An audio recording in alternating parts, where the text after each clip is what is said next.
Hindi po, si CJ po kaya hindi nakapasok kasi baka hanapin niyo na naman, isipin niyo na may problema kami ni CJ, wala po, hindi mali po 'yun, hindi po gano'n. Si CJ po kasi may lalabanang ano, may competition na lalabanan, so may training po siya. Ang training niya hanggang 11 PM po kaya hindi talaga makakapasok. Mga ni Krista, 'yun. Sa mga ano po, meron tayong ano, meron ang part 20 po ay gaganapin sa aming Mansari, November 7 po. Pagdasalan lang po natin na ang panahon ay makisama kasi 'yun nga may bali-balitang papasukin tayo ng bagyo kaya sana 'wag naman. Ano, may mapapanood na naman kayo and ang pinakamaganda pa nito, sakto sa aming Mansari yung, magiging vlog natin. Abangan niyo na lang and sana 'yun makapag-live tayo together with ano, bahala na po. Pero 'yun, 'wag tayong mag-ano po, kapag hindi natuloy, okey lang naman po. Po natin yung mga ano, yung mga mabababa pa yung ano, hindi naman mababa actually mataas na din po 'yun, pero yung mga ano, nasa ano natin na episodes, please marathon po natin. And bawat ano, itong mga latest episodes natin ay walang tapon. Lahat ano po, napakaganda po yung mapapanood ninyo. And ang daming nagsasabi na yung iba madaming beses na napapanood. Tayo ngayon kasi nag-update, ang daming mga chat sa akin. Uminom kami sa live selling. Ang dami nag-alala kung nakauwi na raw kami. So sa mga nagtatanong ulit, sa mga bago dito, kami po'y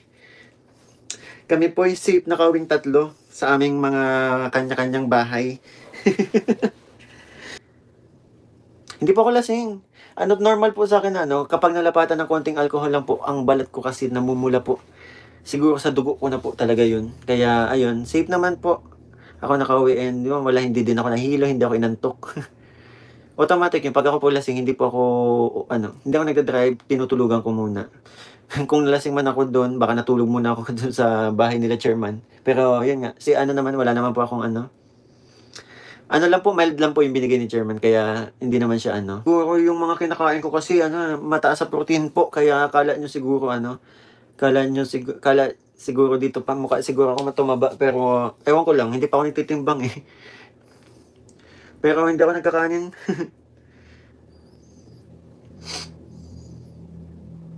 Kalingap, ikaw ilang tulog ng birthday mo na? Sa isa-isang araw birthday ko na. Kasi 6 na bukas. So, sa isa-isang araw. Alam kayo ni si Jen na nainom kami ko, baka nag-alala yun.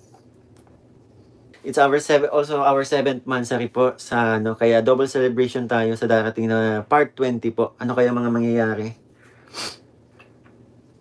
Ano, pag-pray po natin yun pala yung ano, let's pray po sa mga tinamaan po ng bagyo. Grabe, sana makausad or makabawi pa sila. Kasi grabe sa mga nakikita ko sa online, grabe yung mga nasalanta ng bagyo. And sana po sa ating mga supporters and sa lahat po ng mga tinamaan ng bagyo, sana po safe kayo. And yun po, pag-pray lang po ninyo sa taas na makabawi po or makausad. Naku, grabe. Hindi ko kinakaya yung mga napapanood ko. Lalo sa Cebu po. Yun, shoutout po sa ano. Ingat po kayo.